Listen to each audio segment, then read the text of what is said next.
I want to thank you for coming. And I know this is kind of like Raul said, it's a marathon. And I know there's other things you could be doing on a Sabbath afternoon, but I think these are important topics to look at, And of course, this is the beginning. Go home and do your own study. Continue to do your own studies. And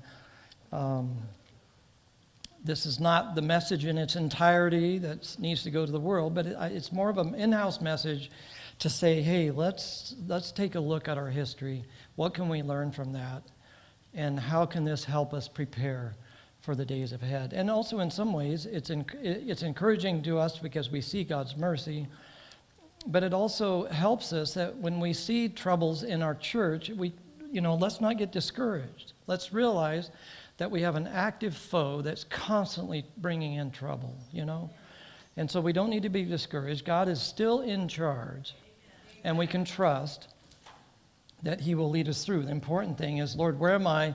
Am I so connected with you that I can be a part of the remedy and not a part of the problem? So I want to continue on kind of with the same religious liberty theme and follow through with the next statement here in regard to what happened just a couple of years after this December 1888 Battle Creek situation, to show that there are elements today, I think, that we may face, and that it would be good for us to recognize and to know. Now, this is a story that I was, familiar with, again, for years, and I saw it through a certain angle. I thought that this story about the Salamanca vision was God's purpose to defend A.T. Jones just in general, and also to show that the spirit of prophecy was still a viable, force in the church at that time. But now, after starting to study into religious liberty and some of these issues in the light of current events, I realized that really the true significance of this story is much bigger, and that the relevance for us today is even more important. Now, I've only presented on this a couple times, and so I may stumble around a little bit today. The other issue that I'm dealing with is this is actually a presentation that I had nearly 200 slides for, and I've now taken it down to 55. So, I've reduced this by, taking away 3/4 of it, and then I'm going to try to still get the same idea across without going through all the material. So as we begin again today, because these are online and will be separate segments, let's begin again too by asking the Lord to bless as I speak today. And so we want him to be here. Father, we thank you again for giving us our history, Lord, that we have nothing to fear for the future except as we forget the way you have led us and your teachings in our past history. And Lord, we ask that you will speak to us through this history, that you will help us as individuals, that you will help us as a church at large. Lord, that we will be prepared for the days that are just before us, I ask in Jesus' name. Amen. Now, as I mentioned, I had this quote up earlier to show that A.T. Jones made it very clear that the message that came out of Minneapolis was a twofold message. It was righteousness by faith and religious liberty, and that he and Ellen White and Wagner, and then later others would join, traveled around the country, and revivals began to come as the people heard this message. And that's where he says, this turned the tide with the people and apparently with most of the leading men. And I stopped the statement there in the last presentation. But Jones didn't stop there. He went on by saying this: but this latter, speaking about the leading men, was only apparent. It was never real, for all the time in the General Conference Committee and amongst others, there was a secret antagonism always carried on. Now, I don't delight in that kind of information, but I don't doubt that this is exactly what happened, and the evidence is there. And again, this is not to discourage us, but it's to tell us, to warn us that the devil is a terrible foe, and he hates nothing more than the very church that God will use to take a message around this world. And so he's doing all that he can and has done so since its inception to try to derail us. And that's where we need to focus, we need to focus our attention to the remedies to the problem, recognizing that unless we have God we're on God's side, that we're in big trouble. Now, I just want to give a summary of what happened with the religious liberty work. I talked about how the American Sentinel first began in 1886. Jones and Wagner and E.G. Wagner's father were part of that. In 1887, at the General Conference then, they actually had elected a Committee on National Reform. That's what it was called, Committee on National Reform. And it was ordered by the GC, and Jones was the secretary of that committee. I don't know a lot more about it yet, but that was obviously a committee that was trying to deal with this issue of the National Reform Association. In 1888, December, one of the results of the revival and some of this, the topic that Jones was sharing, was they started a press committee, and it was organized. There was only 3 members.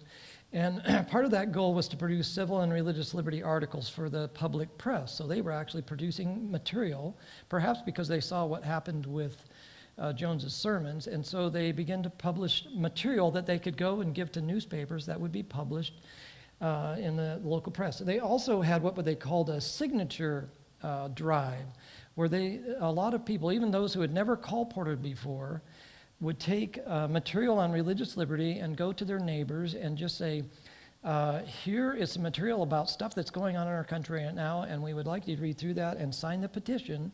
They were going to submit that and say, there's many American citizens that are against this church-state union that's happening. So this whole, the organizing of that work was amazing, and I'm still compiling material on that. In 1889, that press committee expanded to 7 members, and A.T. Jones was now part of that. Now, in December, he was not asked to be a part of that committee, perhaps because of the negativity there. And in July of 1889, the National Religious Liberty Association replaced this press committee, and so they have the abbreviation NRLA. Don't confuse that with the NRA, which is the National Reform Association. The National Religious Liberty Association was responding to that organization. And so the Religious Liberty Department of the church was called the NRLA. And this, in July, at the General Conference there, was expanded to 110 members, because this work kept growing, states, there were state representatives and so forth, and that committee was 110 members. A.T. Jones was on the executive committee of that and also on the editorial committee. But even though there was all this growth and movement and good work being done, like A.T. Jones says, there was always this antagonism under the surface. And many of those on the NRLA did not appreciate the work that he was doing, nor did it appreciate the American Sentinel. And so here's just a kind of a summary thought. The American Sentinel, although not officially connected with the National Religious Liberty Association, was the church's religious liberty paper. There was a growing attempt, however, by many in the NRLA to have more control over the content of the Sentinel.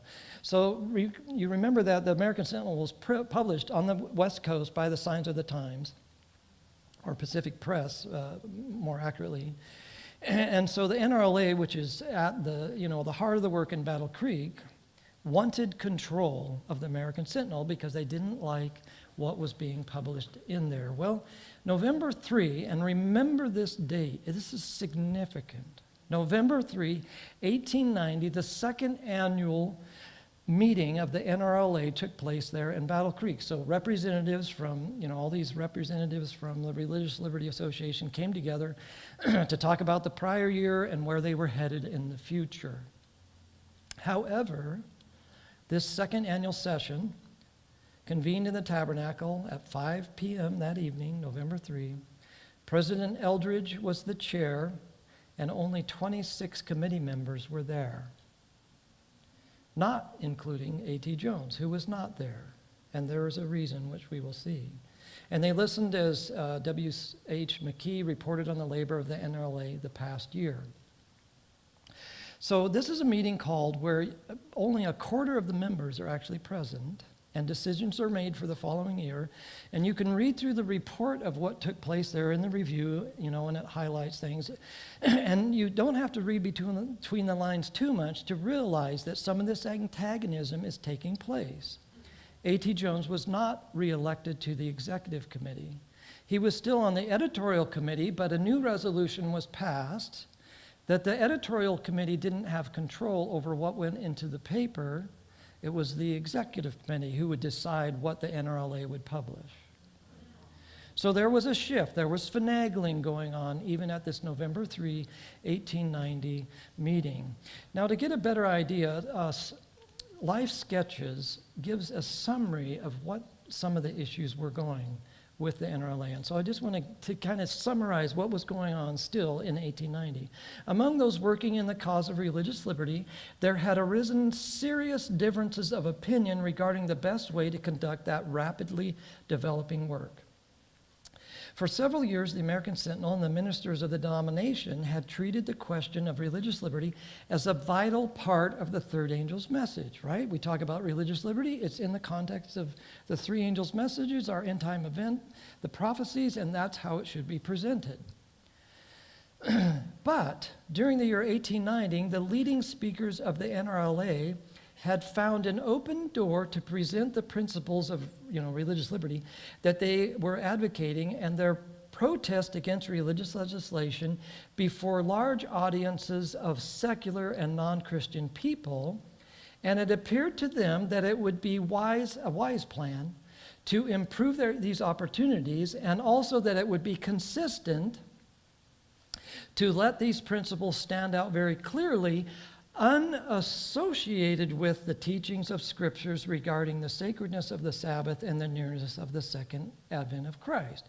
In other words, we'll just talk about religious liberty in general, but we won't mention anything about the Sabbath or the second coming of Christ, and then we'll have more appeal with the secular people that we're wanting to, spread this message to. They urged that the policy of the Sentinel be changed, and declared that if this could not be effected, they would propose that another paper be published in Battle Creek, the editorial policy of which should be more in harmony with their manner in presenting the truth. So this is what was happening in the NRLA itself. There was many, majority at least, that were leading out in that, who said, we don't like the fact that the American Sentinel is associated with Seventh-day Adventism, very clearly, that it talks about the Sabbath and the mark of the beast and some of these other things in presenting some of these issues of religious liberty. It's in that context that it's presenting these ideas. And so they wanted to change the American Sentinel. If it didn't work, then they wanted something different. Well, keep this all in mind. This was obviously being discussed at this meeting in Battle Creek on November 3, 1890. Well, in October to December, Ellen White went with W.C. White and A.T. Robinson and others, her secretary, and they went to the East Coast and they did an evangelistic series, several different evangelistic series as they traveled across the East there in the months of October to December. And on October 31, they happened to be in New York, Salamanca, and they had a 100-year storm where they got several feet of snow, just late October, so that's a pretty early snow. And in Ellen White, and going from the place of meeting, back to the hotel, she happened, as she's walking through the snow there, she happened to step off a curb, thinking she's stepping onto the road there, and she sunk down into deep slushy snow, and her boots filled with ice and water. And by the time she was able to finally get back to where she was staying, she was thoroughly chilled. And soon thereafter, she came down with, a cold, some kind of virus, and she became very sick, so much so, she was deaf in one ear, could hardly hear, from in one ear. She was getting worse. She felt like, some said, well, maybe you should go back to Battle Creek to get well. Others said, no, let's pray the Lord will heal you. And so on November 3, 1890, you remember that date? She went back to her room to pray, to decide what she should do. What should I do? Should I go back to Battle Creek? Should I stay here? And this is how she writes about what happened. Before the first word of petition had been offered, she felt that the room was filled with the fragrance of roses. Looking up to see whence the fragrance came, she saw the room flooded with soft, silvery light. Instantly, her pain and weariness disappeared. Then she was shown in vision many things relating to the progress of the cause and the conditions which were helping or hindering the work. Among the many views presented to her were several showing the conditions existing in Battle Creek. So you get the idea. This very night, which, by the way, was probably about the time the meeting in Battle Creek got over, she was in her room praying, Lord, what should I do? Should I go back? And the Lord healed her, so obviously she didn't go back. Well, the next morning when W.C. White and A.T. Robinson came by to see if she'd made up her mind, they find her fully dressed, ready to go to work for the day. And while Ellen White is telling them about her experience the night before, notice what is stated here in the book reporting about this. After visiting for a time with the two men, Ellen White sought once again to tell them what had been revealed to her in regard to the work in Battle Creek. But just as before, she could not call it to mind. So whatever God had showed her that night, as she tried to explain what she'd seen that very night, she couldn't tell her own son what she'd seen. It was like it went from her. And several times she tried to do that, and then she was unable to tell them what she had seen. Well, what she couldn't tell, she began to write down in her diary that morning, November 4, she wrote this sentence, I longed to be where I could write out the things that were opened before me the past night. It was the Lord. And that's actually how she stopped her sentence at that point and didn't write more. But over the next few weeks, and actually months, Ellen White began to write down what the Lord had showed her that night, and on a couple other occasions after this, more details about the issues going on in Battle Creek. And there's no way in this short session that we can go over all that she was shown. I'm trying to compile as much as I can of what she writes about this situation. There is a document, manuscript release 1033, I believe it is. It's a mixture of, it's a whole compilation from her diaries. It's about 100 pages. There's other pamphlets that have been put together, even that she put together at that time, that were published. A Warning to the World, something about that. I'll maybe come up with the title here in a moment. But so there's a lot of things that she wrote about following this, and this is just a summary of that. There was issues going on in the General Conference regarding publishing work, the medical work, the issue of wages. There was a big discrepancy going on there. There was a committee of 21 being set up where all the power of the church was being put into just a committee of 21. It had to do with religious liberty work, the NRLA, their treatment of the spirit of prophecy, the message of 1888, she wrote about that as well. So all of this she touched on. Obviously, these are things that she had seen and that were troubling her. She also saw that some of these issues I just mentioned, there was a confederacy, she was saying, being set up in the church itself, a confederacy of men that were, dealing with some of these issues, particularly religious liberty, a confederacy that was trying to control the religious liberty aspects of the church in a way that were not good. There was also, she talked about, a confederacy with the world that was attempting to be set up, particularly with the NRLA, making it non-sectarian.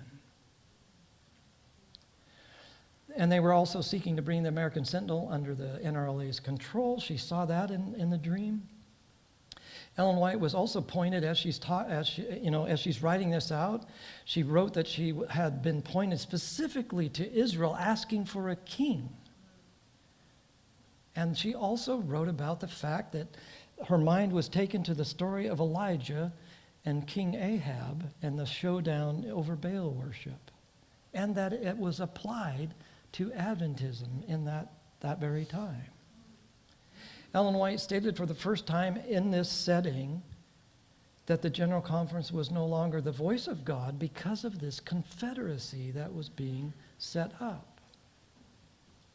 and the GC seeking to control every aspect of the work, leading to abuse of authority. All of this is included as you read through the manuscripts and the writings that she wrote out in regard to this event of Salamanca. And Ellen White there's a few places where she actually called on the people to protest against what was happening. Now, she's not talking about, rising up in rebellion. She's talking about standing up and saying, this is not right. So we're just going to touch on a few of these, the summary, as we go through this story. And again, realize this is just a couple slides, for maybe each of those segments, and there's so much more. So in regard to the multiple areas of concern, notice what she says, I had a very marked experience, which I hope never to forget. Through the night season, I was in communion with God. She's talking about that very Salamanca vision. She wrote this on November 4. I was taken out and away from myself and was in different states and assemblies, bearing a decided testimony of reproof and warning. I was in Battle Creek in a council assembly. There were ministers and responsible men from the review office. There were sentiments advanced, and with no very gentle spirit, urged to be adopted, which filled me with surprise and apprehension and distress. So obviously, whatever she was sown that night, November 3, same night that NRLA meeting was held, that were of great concern. Many things were unfolded to me, she says. The eyes which once wept over impenitent Jerusalem for their impenitence, their ignorance of God and of Jesus Christ the Redeemer, were bent upon the great heart of the work in Battle Creek. They were in a great peril from forming a confederacy, but they knew it not. Well, what do we mean by confederacy? Now, Webster's 1828 says confederacy is a group of people, countries, organizations joined together for a common purpose or by a common interest. A league, like the League of Nations, right? Or an alliance. So it's kind of a neutral, it's stating the definition in a kind of a neutral sense. Ellen White herself actually, in one place, talks about a confederacy and defines it. She says, you know what a confederacy is. It's a union of men in a work that does not bear the stamp of pure, straightforward, unswerving integrity. So I think that's what she's describing here. There's a confederacy that's not, what's going on behind the scenes is not really being seen, up front. It's stuff that's going on that should not be taking place. This is what she said in 18, again, about the Confederacy itself in groups there in Battle Creek that, again, had to do with so many levels of the work. She said, in 1890 and 91, there was presented to me a view of dangers that would threaten the work because of a confederacy in the Office of Publication in Battle Creek. Propositions which to their authors appeared very wise would be introduced looking to the formation of a confederacy that would make Battle Creek like Rome. So again, this was in regard to the publishing work. Authors were being asked to turn over their writings, and then they were giving the least amount of money for their work, and all of this to the benefit of sometimes a few men who themselves were getting 3 times the wages that the average ministers were getting. This is that confederacy. By the way, Ellen White was not exempt from this.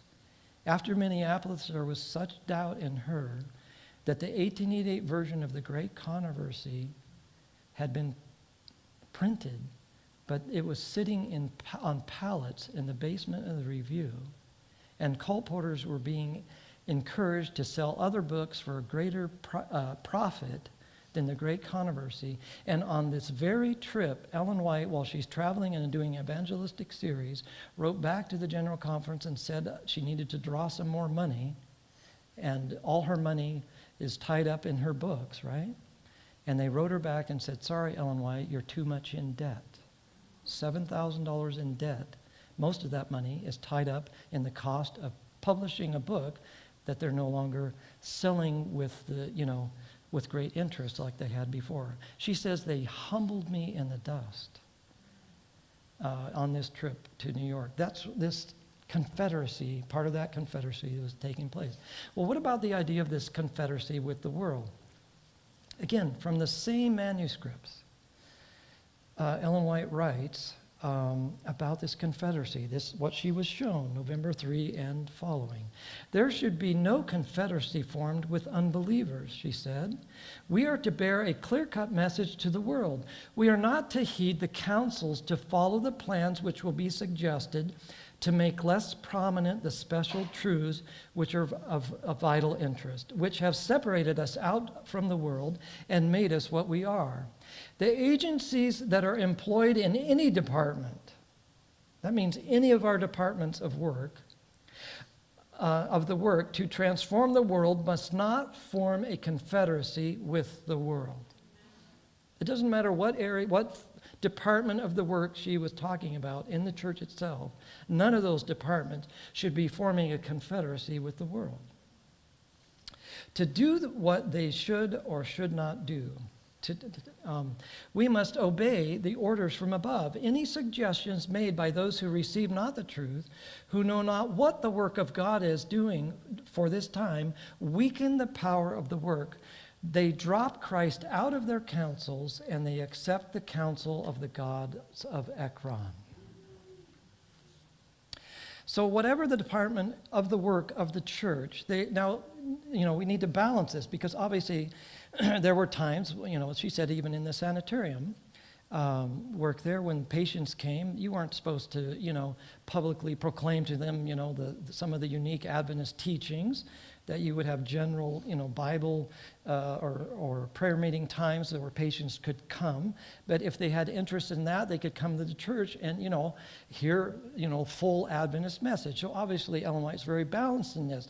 But what she's saying here is that when we go to give a message to the world, we're not to allow unbelievers or secular folks to tell us how we should be doing our work. We need God to be telling us how we should be doing our work. Well, again, taken from one of these same manuscripts. This is from Our Present Danger. This is a sermon she gave on this. There is to be no compromise with those who make void the law of God. It is not safe to rely upon them as counselors. Our testimony is not to be less decided now than formerly.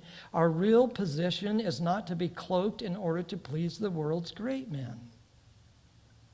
They may desire us to unite with them and to accept their plans, and may make propositions in regard to our course of action which may give the enemy an advantage over us. It may look good on the surface, but underneath, this is actually going to undermine our very work. Say not a confederacy to all them whom this people shall say a confederacy. She's quoting from the scriptures there. While we should not seek for controversy and should not needlessly offend, we must present the truth clearly and decidedly and stand firm to what God has taught us in His Word. You are not to look to the world in order to learn what you shall write or publish or what you shall speak.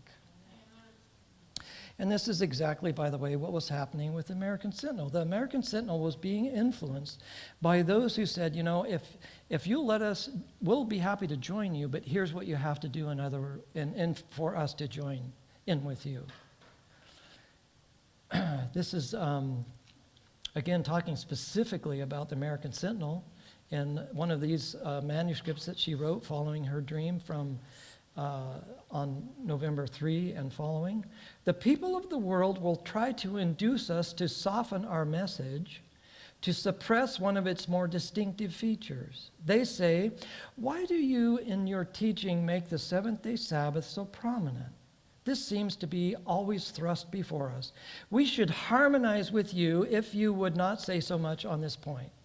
Keep the seventh-day Sabbath out of the Sentinel, and we will give it our influence and support. And there has been a disposition on the part of some of our workers to adopt this policy. This has all been shown Ellen White in those dreams, and then she's writing this out. This is a great concern to her. I am bidden to warn you that deceptive sentiments are entertained, a false modesty and caution, a disposition to withhold the profession of our faith. In the night season, matters have been presented before me that have greatly troubled my mind. I have seen to be in meetings for counsel where these subjects were discussed, and written documents were presented advocating concession. Brethren, shall we permit the world to shape the message that God has given us to bear them? Now, I took the slides out, but I really do need to mention, A.T. Jones actually wrote about part of what the issue was with the American Sentinel. His point, he wrote about, or he spoke about this in 1891 in a long sermon that he gave. And his basic point was religious liberty for Seventh-day Adventists has to be presented in the context of the third angel's message. And our understanding comes from a biblical perspective. There were others, non-Christians as well, whom these men wanted to print their articles on religious liberty. And Jones, in essence, said, there's more than one concept of religious liberty, and some of what they're wanting me to print in the American Sentinel is in line with, he called it paternal government ideas, meaning communism, all in supposedly religious liberty, but in the context more of a French Revolution idea of religious liberty. And because Jones refused to print that kind of articles in the American Sentinel, even though it might have appealed to secular folks, he was being pushed out. Very clear. So because he realized there's not all talk about religious liberty is true religious liberty. There's true and false concepts in regard to religious liberty. And my question is, are there those same true and false concepts today? Well, again, Ellen White also, in the dream she had, was pointed to the issue of Israel demanding a king. My mind has been painfully exercised. During the night, I was in the meeting in Battle Creek and heard many suggestions made and saw a spirit manifested, not of God. A worldly policy was in their reasoning, and imagination saw it very desirable to carry on the work of the Lord as their own human judgment deemed best. I had a message for them, as I had for them at Minneapolis, a message from the Lord, God of heaven. I read to them 1 Samuel chapter 8. So Ellen White, in her dream, actually sees herself preaching to, a large congregation on the topic of 1 Samuel chapter 8, which happens to be where Israel came to Samuel, the prophet, and said, we don't want you anymore. We want a king. We want to be like the world. I heard words spoken, again, Ellen White continues, in this council meetings that were not inspired of God to bring in a new order of things. They must be recognized by the world. This was a repetition of the course pursued by the people in Samuel's day. The people of Israel wanted to be like other nations.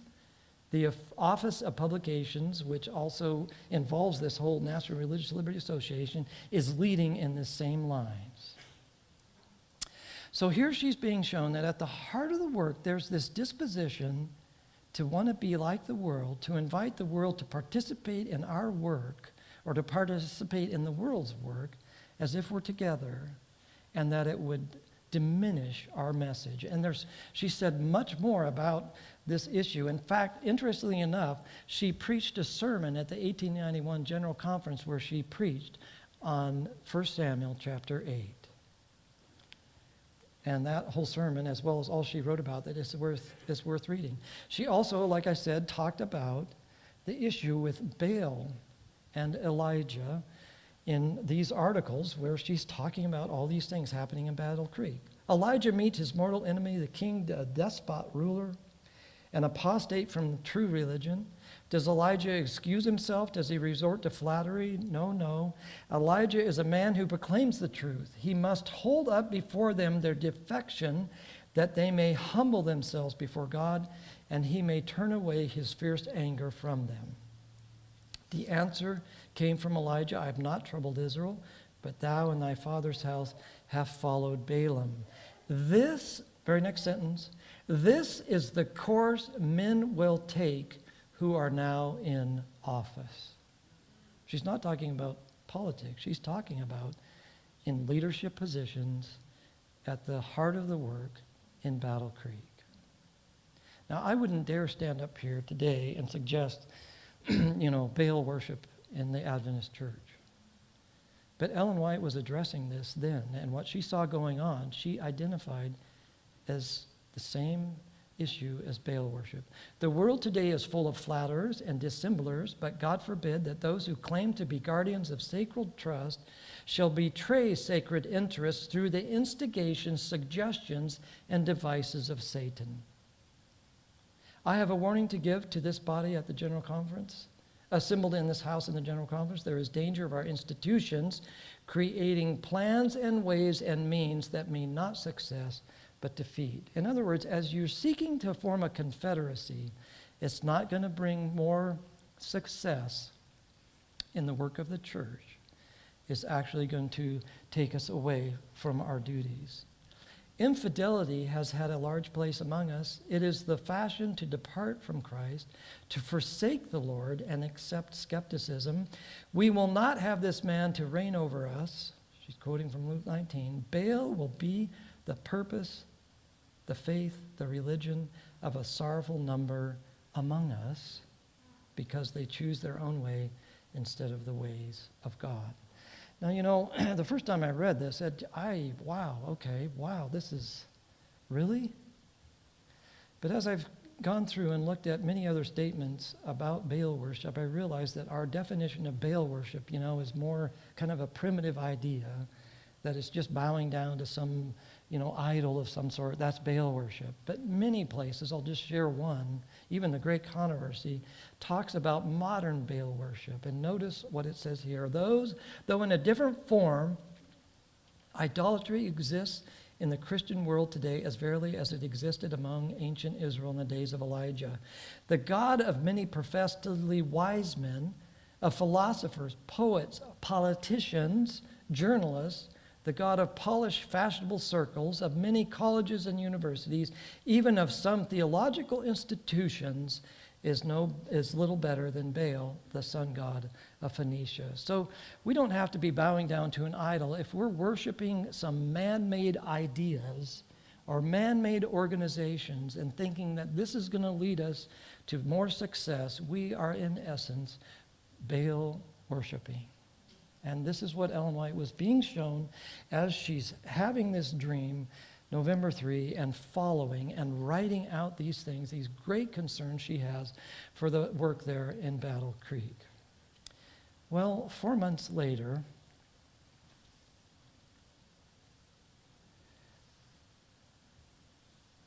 I'm not quite there 4 months later. Let me first say this, 1891, in this context, in what Ellen White was seeing taking place there in Battle Creek, this is the first time she said, because of how things were going, that the General Conference was no longer the voice of God, not speaking for God. Now, obviously, the idea of the General Conference is that when the General Conference gets together in a session, people come and pray together and make decisions, that God's purpose is to be there and to lead through that organizational form. But here's a situation when the decisions are being made not in God's order, and this is not the voice of God. She says Elder Olson's advisors were blinding his eyes so that he should see through the eyes of these men who were preaching under a deception. This is the reason I was obliged to take the position that there was not the voice of God in the General Conference management and decisions. Methods and plans would be devised that God did not sanction, and yet Elder Olson made it appear that the decisions of the General Conference were as the voice of God. Many, she says, of the positions taken going forth as the voice of the General Conference have been the voice of 1, 2, or 3 men who were misleading the conference. There were things in regard to Sunday work, in regard to the color line, and in regard to the American Sentinel that better never have been introduced into the conference. So in other words, there was decisions being made at the General Conference level that affected the work at large, that were being decisions or statements being made about, what we as Adventists were going to do, that were the decision or the choices or the proclamation of only a couple men, and this was not the voice of God, and it included the attempts of what they were doing with the American Sentinel. Now, she told W.C. White, I took this slide out, that they were holding meetings, committee meetings in Battle Creek, of which W.C. White was a part of, and he was purposely not invited because they knew that if he was there, he would go and tell his mother what they were talking about. Now, I hate to tell you, but Ellen White doesn't need to be there to hear what you're talking about. The Lord can reveal that to her in the night season.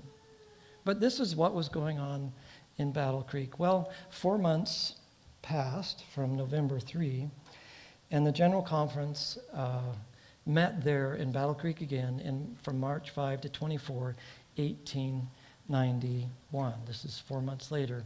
And on that first Sabbath on March 5, March 5 is when it began, 102 delegates there. And that first Sabbath on an afternoon, Ellen White had a sermon that she preached where she expressed some of the concerns that she had been shown. And you can actually read some of her sermon.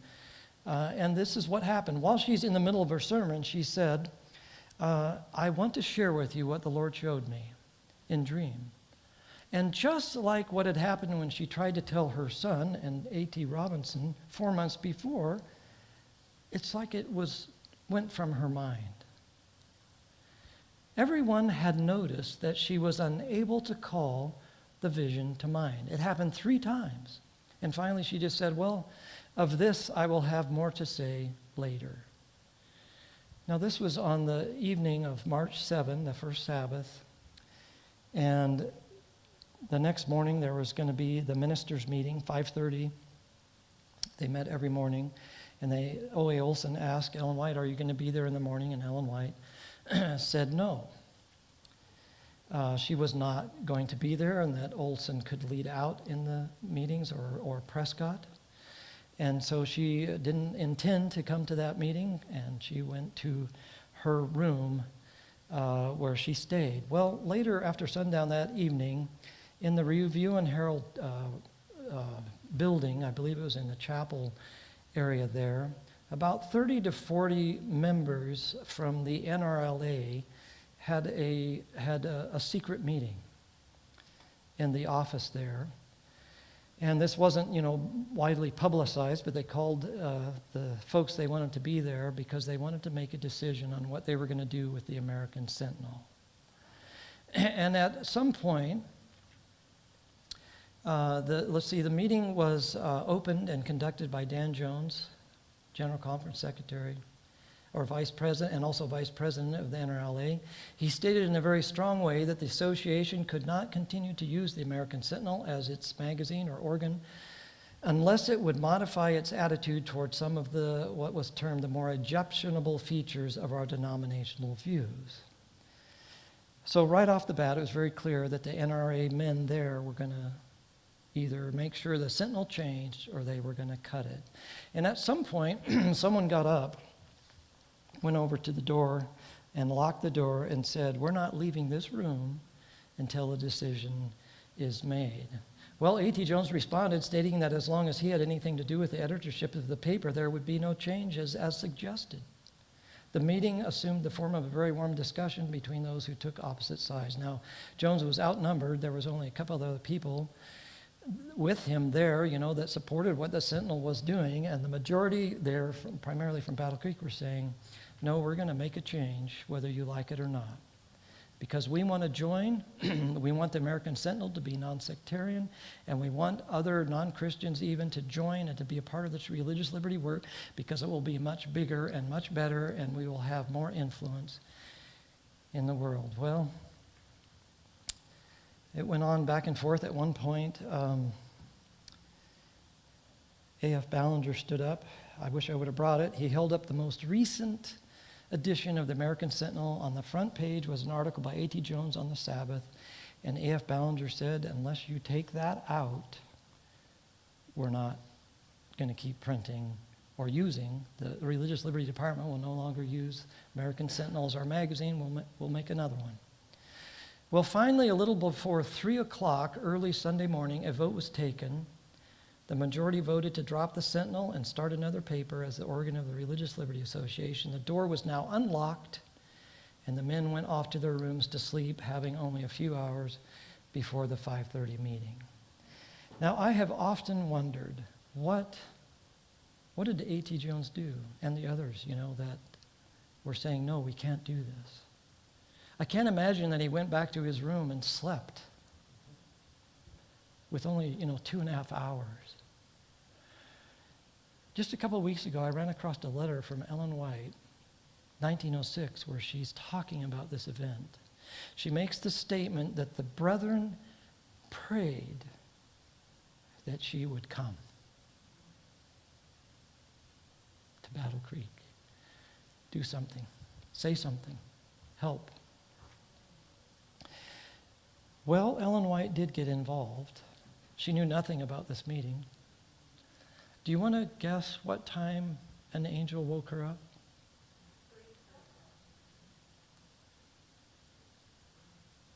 3 o'clock. At 3 o'clock Sunday morning, an angel was commissioned to wake Ellen White. It was time for her to share what she had been shown in Salamanca 4 months before. And since that time, arising from bed, Ellen White collected her diaries in which she had made the record of what she had been shown. Well, of course, in the morning, just like in Salamanca, W.C. White and A.T. Robinson came by her house on the way to the minister's meeting, and they noticed the lights on. So W.C. White goes up to find out what's going on with his mom, and he found his mother busily engaged in writing. She told him an angel of God had wakened her at 3 o'clock and had bidden her to go to the minister's meeting and relate some of what was shown her at Salamanca. She said that she had arose quickly and had been writing for about 2 hours. So she obviously added more that came to her mind, as well as collected other things she had written. And she headed off with W.C. White and A.T. Robinson, and she showed up at the minister's meeting that had just begun. An opening prayer actually had just happened, and Ellen White entered with this collection of manuscripts under her arm. With evident surprise, Elder Olson said, "We are glad to see you, Sister White. Do you have a message for us this morning?"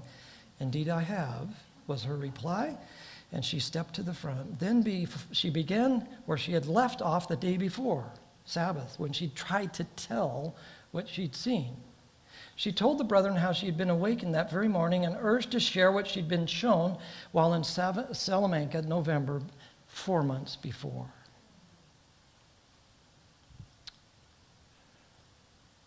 I was in, and this is from her description, "I was in one of your councils," she said. "One arose, and in very earnest, decided manner, he held up a paper. I could read the heading plainly, American Sentinel. There were criticisms made upon the articles published therein. It was declared that this must be cut out and that must be changed. Strong words were uttered and strong unchrist spirit prevailed. The light which the Lord has given should be respected for your own safety as well as for the safety of the church of God." So Ellen White began to share with detail some of what she was shown. And she went on. This was supposed to be like an hour meeting. It went into the forenoon. Now, I don't know how long forenoon is, but it's forenoon, right? They probably missed breakfast as Ellen White continued to share. She finally got done. The Lord must have said, "Okay, that's enough. You can sit down." She sat down, and Elder Olson, the minister's morning meeting, which usually closed at 6:30, continued into the forenoon. After Ellen White finished her reading and speaking, she sat down, and the room was wrapped in silence. You can imagine, right? Many who had not been at the meeting the night before, the secret meeting, sat in bewilderment. Elder Olson was in deep perplexity as he had not known nothing of the meeting the evening before. He was so surprised, and the things Ellen White presented seemed so unreasonable that he was quite agitated in his mind as to what this all meant. I mean, Baal worship? What is Ellen White talking about? Now, we don't have a manuscript, unfortunately, fully of what she said. I mean, because it was several hours. But we have all the material that she obviously read from, and the eyewitness accounts of others who were there. Well, this room was wrapped in silence, but only for a short while. I mean, I think you could have dropped a pin in that minister's meeting, and you would have heard it. Well, suddenly the silence was broken by the weeping voice of A.F. Ballinger, holding up the current issue of the American Sentinel. Ballinger pointed to the front page article and said, "I was in the meeting last night. I am the man who made the remarks about the articles in the paper. This is the article on the Sabbath referred to by Sister White, and I'm the man who said such strong article should not appear in the Sentinel." Ballinger went on to confess his error. "I'm sorry to say that I was on the wrong side, but I take this opportunity to place myself on the right side." So praise the Lord. And by the way, it was a true repentance by Ballinger. He became one of the strongest proponents of the work of the American Sentinel after that. In 1893, he actually made a public confession how he had traveled with A.T. Jones, who, his suit was patched, because he was traveling and speaking so much. In Chicago, he was there to present on religious liberty. This is obviously before this event. And A.T. Jones, he had asked A.T. Jones, "Do you know what you're going to talk about?" And A.T. Jones said, "No, not yet." It's only, a short while before he's supposed to get up and speak. Ballinger got up and presented his, prepared sermon. Thought he did pretty well. Most of these were secular people. A.T. Jones got up and Ballinger said within 2 sentences, he realized this was the man of God. The whole audience was in tune to what A.T. Jones was speaking, because God was speaking through him. And so he made, public confessions after this. So A.F. Ballinger, he acknowledges before this ministers' group, 1891 General Conference, in regard to the meeting that happened last night. Ellen White, who for the first time set eyes upon the physical current issue of the Sentinel, the same one she had seen only in dream 4 months before, set with a look of a perplexity on her face, she turned to Brother Ballinger and exclaimed in amazement, "Last night? The meeting was last night?" Now, Dan Jones, who led out, was really one of the major pushers in this whole movement. He actually stood and confessed as well. He said, "Sister White, I thought I was right. Now I know I was wrong."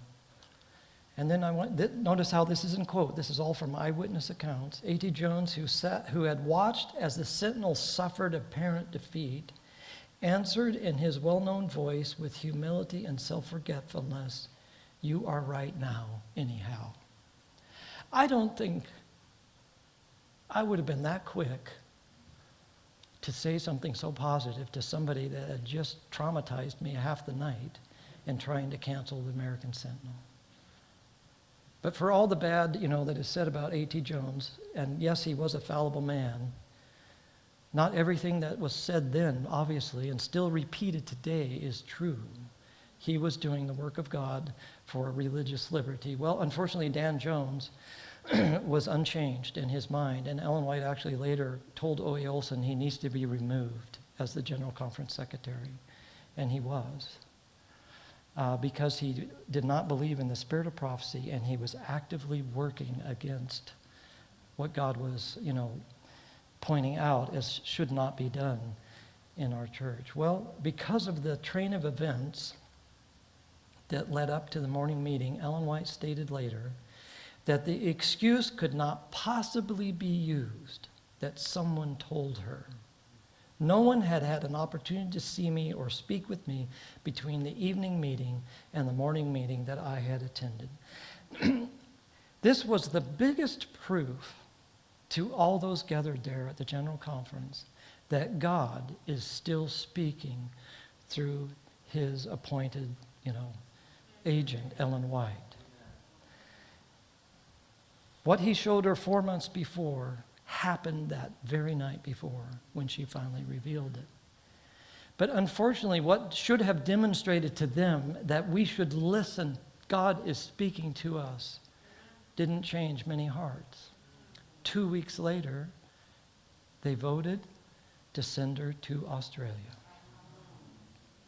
Now, yes, Ellen White went as a missionary. She went and did a grand work, but it was clear, and she didn't know. She pled with the Lord, should I go or should I not? The Lord allowed her to go, but later revealed to her he never had any intention that she go there when she did, that she was needed at the heart of the work, and that the brethren wanted to get her out of Battle Creek and also W.C. White so that she wouldn't be meddling in what they were wanting to do. 10 years later, 1901, when she came back to America and stepped up at the 1901 General Conference, the first thing she says is basically, I want to go back to what I said 10 years ago. So those 10 years were a trialist time there in Battle Creek. Well, what do we do with this today? And again, I feel like I'm just barely scratching the surface. Almost done here, not quite an hour I've gone, 56 minutes. So what do we do today? Now again, I told you, I'd heard of this story. I thought the whole purpose of the story was to show that Ellen White, God was still using her, and to defend the work of A.T. Jones. And that's true. But I never paid much attention to the real content of all of that she was shown. That there was a confederacy coming in to Battle Creek.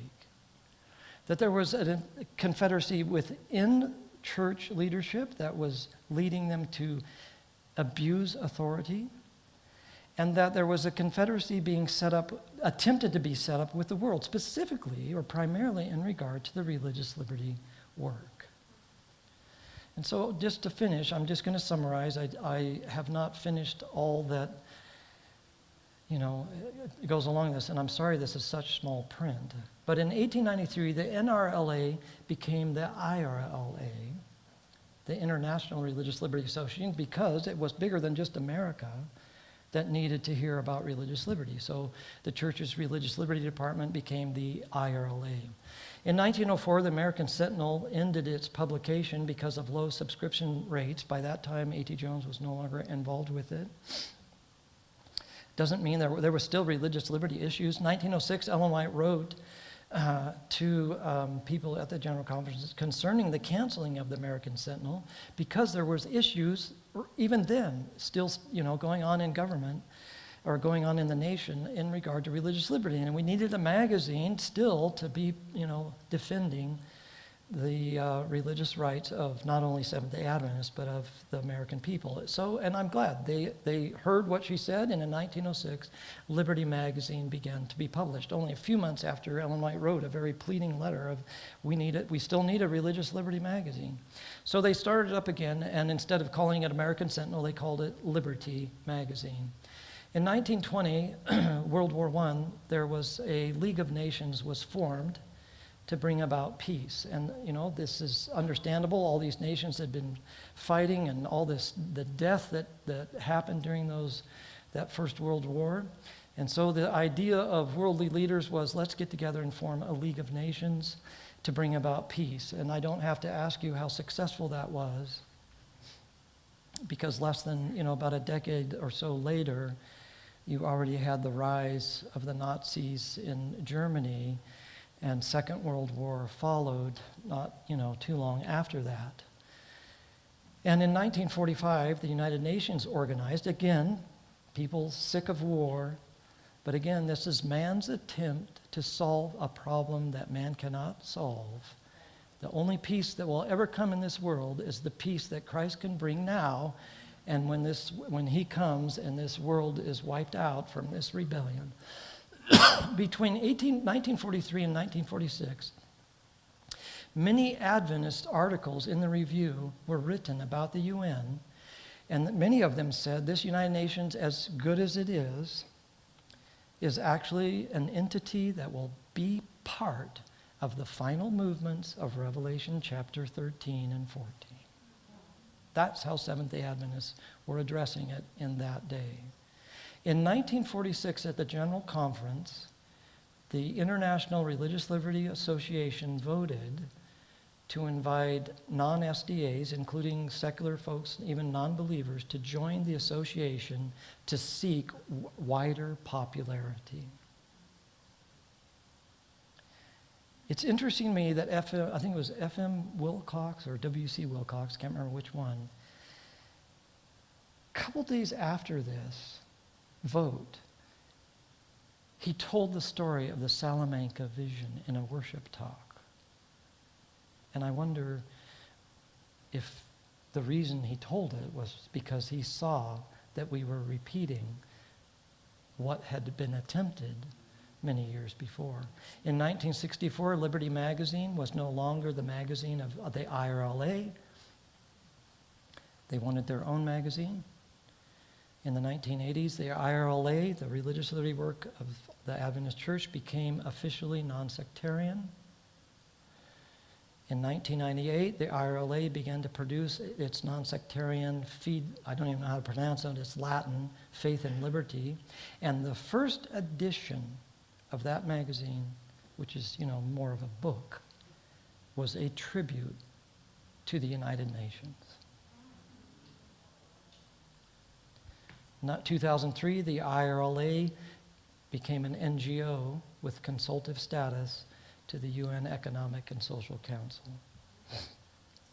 And the IRLA's focus now, through its yearly reviews of the magazine, as well as it has a yearly review, I think it started like 2018. It's just, like a 20-page pamphlet reviewing the work of the IRLA. Every reference, not an exaggeration, every reference to the work we've been doing takes you back to the United Nations website. So my question today, and I realize others are talking about this, but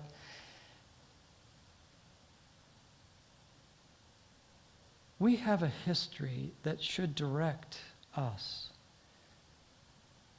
into how we should be working in our religious liberty department as a church.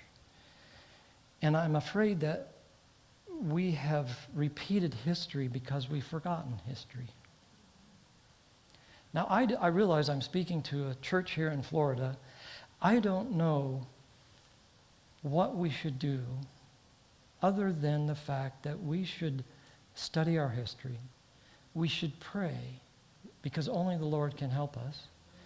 And that we, knowing about this, there are opportunities to maybe have an influence to speak out, like Ellen White. I took those slides out on the Salamanca vision, but she even said, the laity, the people have played a part in raising up the church and the departments of the church. They should have a say in what's going on, and they should speak out in concern regarding what was going on there in Battle Creek in 1890. I think the same should be true today. Yes, in a Christian way, but we should have a voice in saying, we're praying for the church, but we're also asking that some changes come. We should not be in bed with United Nations, because has it made our work, has it expanded our work? Yes, but what has happened to our message? One of the issues Ellen White said about Sentinel magazine was they wanted to take the Sabbath out so that it would have wider circulation. If you do a word search in any of these Faith and Liberty magazines of the IRLA, some of them, it doesn't mention one time the Sabbath, but literally dozens, scores of statements about the United Nation. So are we turning people's focus in the world to the work of the Seventh-day Adventist Church, which God has called us to do, which is a message of righteousness by faith? a message about true religious liberty in the context of the three angels' message, that there is a time coming when liberty will be trampled on, that there will be such a thing as the mark of the beast, and a decision will be made by everyone on this planet. Are we telling the world that when we're joined with the world, even if it's under the auspice of seeking for peace? And again, I'm not dogging the idea that the world is sick and tired of war. But let me tell you, you can look this up. I did a Google search, and one website said that in the existence of the United Nations, there has been at least 285 wars in which at least 10,000 people have been killed. Now, obviously, there's some wars where millions of people were killed. So has man's attempt to bring peace in this world, a millennium of peace based on man's ideas, on man's ideology, has that brought peace? No. And as long as we're looking to man for peace and promoting peace through man's attempts, where our attention has been off God. The other thing is in regard to liberty. The United Nations talks a lot about liberty, but when you really boil it down, they're talking about a common good religious liberty that is more like the religious liberty of the French Revolution that only went so far. And whenever, in other words, what came upon this world in the last 4 years with the epidemic, that wasn't considered liberty of conscience because it didn't fall under their concept of the common good. And I tell you, when Sunday laws come, it also will not be considered a religious liberty issue because it doesn't go along with the common good, which is we need to save the planet, and we also need to save the world from the immorality or whatever, that can be. So regardless of which side that Sunday law comes from, it will be considered not a religious liberty issue because it doesn't fit in with the common good, which is really the underlying definition of the liberty that's being promoted. Well, perhaps I've already said way too much, but I have a concern. We need to be praying for our church, and we need to be praying, Lord, help us. We're facing a time when there's Sunday law agitation, and we need to be talking about these things. Let's not fall prey to Satan's devices and taking our attention off what Lord has taught us and what we should be presenting, and turning our attention to a worldly organization that, could very well, if the early Adventists, not the early pioneers, but the pioneers in the 1940s and 50s said, this is an organization, this is a one world order that's very ecumenical, and we believe this is going to be part of Satan's plan to bring in the final conflict. So let's stand and pray that Lord will help us. I don't know what else to do. I honestly don't, except to tell you this is what is in our history, and Lord, help us as we move forward. Father, we ask now this afternoon, Lord, what do we do with the history that was there in the Salamanca vision, where some of these very issues of the Confederacy you dealt with and spoke through Ellen White in such a miraculous way? And Lord, what of that should we be listening to today and realizing we have gone astray from your intended work? And Lord, bring us back, I pray, in whatever way possible. I ask that you'll give us wisdom as individuals, as a church, Lord, to push ourselves away from these connections, from these confederacies, in whatever department it might be, Lord, so that our focus can be on the message that you have given us that needs to go to the world. I pray this in Jesus' name. Amen. Okay, we're going to close after a break here with The Light is Shining Now, and Are We Ready for the Latter Rain? So this is kind of about some of the revivals and some closing thoughts. So, Rael? Let's just do another 10-minute break. Okay. And then we'll come back and then we'll have refreshments after the last one. Is that okay? Yeah, so I appreciate you guys staying. I'm actually quite amazed. So go run around the church a few times and come back. We'll finish up.